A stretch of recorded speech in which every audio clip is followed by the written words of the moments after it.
das preocupações que eu elenquei e que lá está, enquanto crente e enquanto profissional de saúde e também como deputada, não deixo de viver, é de facto esta interseção entre a fé e a razão e de achar que elas diariamente, e também sintetizando uma preocupação que manifestei há pouco e que o Padre Alberto Brito corroborou na ação nós temos que saber fazer oração e testemunhar e não ter duas vidas e um fato que se veste ao domingo ou quando seja e depois se ostenta o outro. E com isto o que é que eu queria dizer? Que em minha opinião, independentemente dos juízos de valor e de achar que a Igreja tem a obrigação, ou o magistério tem a obrigação de produzir diretivas, orientações, não repreensões, não normativas inflexíveis, mas eu acho que é fundamental que haja recomendações e orientações, porque senão é um mar perdido. O que eu acho que é fundamental é que a Igreja, em matérias que são de ciência, deve ouvir as pessoas que produzem sobre essa matéria. E nas questões concretas do fim de vida, aquelas a que me dedico e que vivo, há muito boa produção, há discurso claro, que eu aqui gostaria de recordar, até porque para mim foi um marco importante, as últimas jornadas da Pastoral da Saúde, a que João Paulo II presidiu, bastante doente,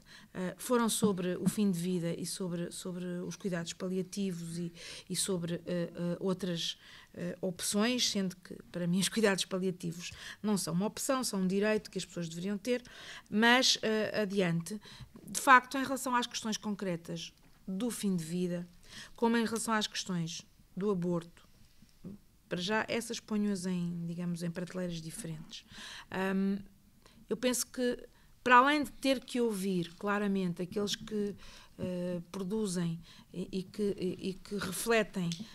sobre a matéria, não como iluminados, mas como pessoas que vivem isso intensamente, eu acho que a principal questão, e desculpem se tardo em chegar aqui, a principal questão é a da comunicação dessas mensagens. E, portanto, o que quer que seja que se possa avançar em relação a questões como o aborto ou como a eutanásia, sendo que tenho a dizer que não tenho bem resposta para isto, mas continuo a achar que, em relação à eutanásia, eu sou frontalmente contra, muito mais por questões de razão do que por questões de fé. E continuarei, acho que se o Espírito Santo não entender que eu devo mudar, a minha reflexão continua em torno disso e não me vou alongar sobre o assunto, que é um assunto que me apaixona e que eu acho, por exemplo, que na Igreja se devia discutir muito mais, sem medo, lá está, comunicando muito melhor em relação a estas questões do fim de vida e porque é que, afinal de contas, precisamos ou não precisamos nada da eutanásia, mas acho que é preciso, de facto, comunicar melhor e sem receios e ser mais aberto em termos de comunicação. Portanto, sobre estas questões do discurso moral, eu acho que é muito importante, alargando depois a outras questões, como as questões em relação ao divórcio, em relação à homossexualidade,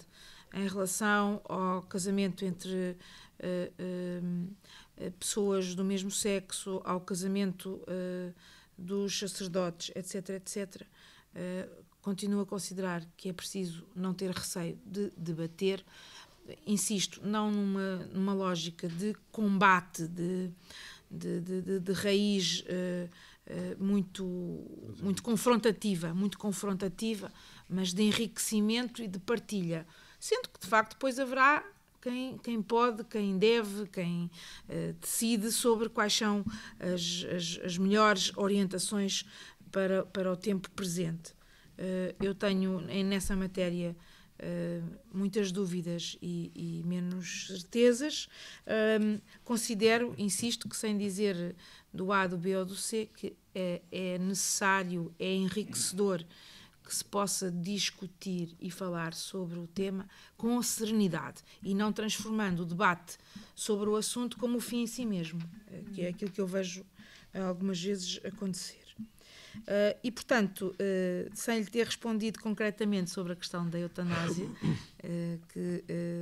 insisto, temos muito boa produção para dizer que as pessoas não têm que estar em sofrimento no fim de vida, que existe hoje meios que não estejam em sofrimento, até porque o sofrimento, não ele próprio, mas aquele que é sem sentido, é profundamente disruptivo e não abre sequer espaço para Deus nas pessoas que estão no fim de vida. Considero que temos muitas alternativas construtivas para oferecer às pessoas, não as deixando em sofrimento e que vão para além de terminar com a sua própria vida. Mas, até do ponto de vista sociológico, ético, havia muitas coisas a dizer sobre o assunto. Queria só terminar no sentido de se ter dito que houve rupturas. Eu não sei se era a palavra que eu escolheria para dizer que houve rupturas. Se calhar o exemplo de Bento XVI em relação à sua resignação não está desacoplado do exemplo de João Paulo II em relação àquilo que foi o fim. É muito curioso, porque sem nenhum tipo de me pôr em bicos dos pés, mas recordo que nessa altura, e com médicos que trataram João Paulo II e que eu conhecia da área dos cuidados paliativos, e digamos, o comentário era: vai lá tu dizer a um polaco que pode estar a fazer outro tipo de coisas. Agora achei graça quando disse porque um alemão não o faria. E, portanto, nós sabíamos que, em relação a sintomas que o Papa apresentava, que nós podíamos fazer determinado tipo de intervenções e discutimos, e os meus colegas diziam: mas tu julgas que nós não falámos sobre o assunto? Vai lá tu, não era dizer ao Papa, vai lá tu dizer a um polaco que as coisas não são para ser vividas desta forma.